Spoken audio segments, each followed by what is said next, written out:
안녕하십니까. 세상 읽어주는 남자 이상훈입니다. 오늘은 만약 삼성이 AMD 칩을 수주한다면 어떤 관점에서 이를 바라봐야 할까를 짚어드리겠습니다. 일전에 삼성의 엔비디아 암페어 GPU 수주, IBM 서버용 CPU 수주의 의미를 짚어드린 적이 있습니다. 이 엔비디아의 칩, IBM의 칩은 기존의 삼성 파운드리가 맡아왔던 칩보다 크기가 큽니다. 그간 삼성의 파운드리는 모바일 AP만을 만들어 왔습니다. 모바일에 들어가는 칩은 작은 칩이죠. 이런 칩들은 성능보다는 저전력이 더 중요합니다. 그런데 최근 삼성이 수주한 엔비디아 암페어 다이의 경우는 627제곱밀리미터로 큽니다. 아시다시피 다이는 웨이퍼에서 구현되는 각각의 칩 하나하나를 뜻합니다. 이 다이가 크다는 것은 칩이 크다는 말과 같습니다. 이는 칩 안에 기능이 많이 들어간다는 뜻이고, 그래서 칩이 복잡하다는 의미이기도 합니다. 제조하는 파운드리 입장에서 만들기 힘들다는 뜻과도 같습니다. 당연히 수율 잡기도 더 어렵겠죠. 칩이 커지면 불량률도 높아진다는 말씀을 드린 적이 있습니다. 칩이 클수록 구조가 복잡해지니 불량률도 커지게 되는 것입니다. 사실 칩을 작게 만드는 이유는 스마트폰과 같은 작은 IT 기기에 넣어야 하기 때문인데요. 이 작은 칩의 장점은 공간을 조금만 잡아먹는다는 것입니다. 하지만 칩 내에 있는 소자간 간격이 좁아져서 전력 등의 부분에서 손해를 볼 수 있습니다. 그리고 칩이 공간 제약을 덜 받을 수 있다면 칩 안에 연산을 담당하는 코어도 더 집어넣을 수 있고 열 방출에도 유리해서 고성능으로 만들 수 있습니다. 즉 칩이 크다면 저전력이 아니라 고성능에 집중해서 만들 수 있다는 뜻입니다. 만약 이번에 삼성이 AMD 칩을 맡게 된다면 제품 다변화가 한결 강화되는 것으로 볼 수 있습니다. 엔비디아 GPU, IBM CPU를 수주했다고는 해도 아직 삼성 파운드리 라인의 대부분은 모바일 AP에 맞춰 튜닝되어 있습니다.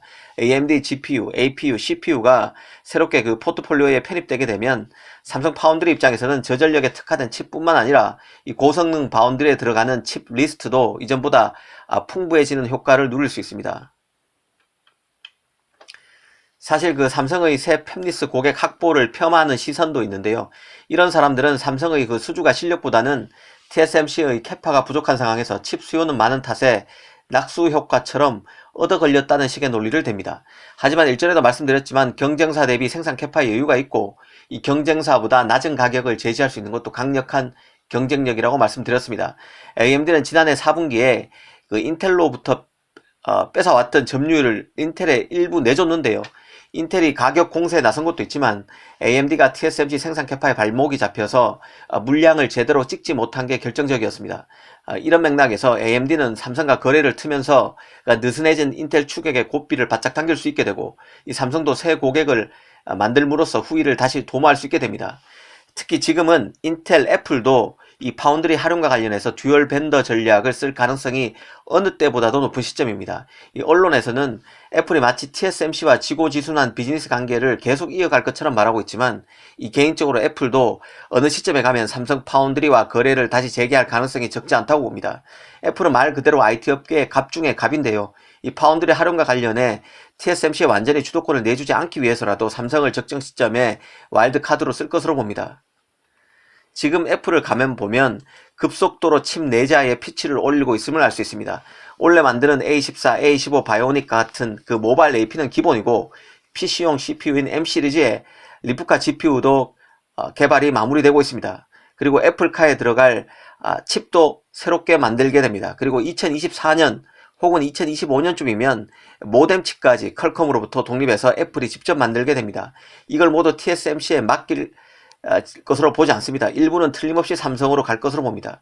이를 위해서라도 삼성은 고성능의 주안점을 둔 칩을 만드는 경험을 쌓아 나가야 합니다. 그런 관점에서 보면 AMD 칩 수주는 삼성의 미래 비즈니스의 초석을 놓는 일에 비견될 수 있을 것으로 봅니다. 이 삼성의 AMD 칩 수주는 칩 외주화를 높일 계획을 공식화한 인텔 칩 수주 관점에서도 긍정적인데요. 미국 팹리스들은 기본적으로 듀얼 벤더를 원칙으로 하고 있습니다. 칩의 르네상스를 맞아 인텔도 결국 삼성을 선택할 것입니다. 대만 매체 테크뉴스는 TSMC의 3나노 라인이 애플, AMD, 엔비디아, 자일링스, 퀄컴, 인텔 등의 입도 선매로 2024년까지 예약이 다 찼다는 기사를 내보냈습니다.